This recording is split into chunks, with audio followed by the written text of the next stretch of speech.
À ces conditions-là s'ajoutent les conditions légales d'éligibilité. Entre autres, on a parlé du cautionnement.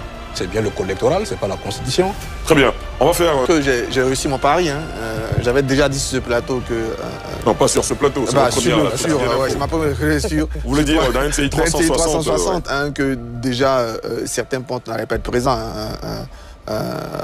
Tidiane Thiam et Laurent Gbagbo, on sait quand même, la Cour constitutionnelle a vraiment détaillé qu'aucun de leurs droits civils, politiques n'a été violé et qu'ils n'étaient pas électeurs, et c'était expliqué comme ça. J'avais même tenu le pari qu'on aurait moins d'une dizaine de candidats, et voyez, on a 5, donc néanmoins, il y a eu quelques surprises.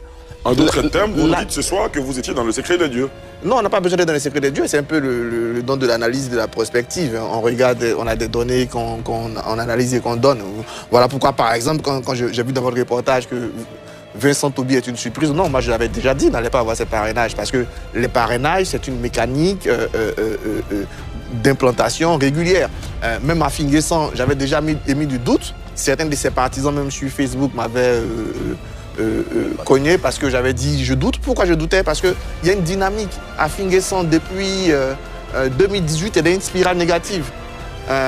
Il a gagné les régionales en 2018. Après, il fait un peu n'importe quoi à l'élection de 2020, donc il ne participe pas. Dans tout Bongouanou, au législatif, ne gagne que la sous-préfecture de Bongouanou. Ensuite, il perd sa région du Moronou. Donc vous n'êtes pas surpris? Non, je ne suis pas surpris pour lui. En revanche, un peu surpris, mais au-delà même de surpris, un peu déçu pour Assalé.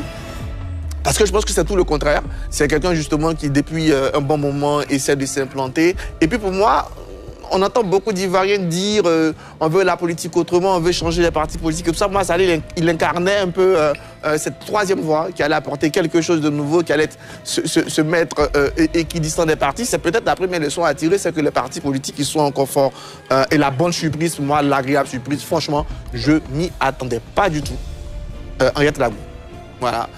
Mais quand j'ai regardé là, depuis la sortie, je vois que bon an, mal an, elle a sa deuxième ou troisième candidature.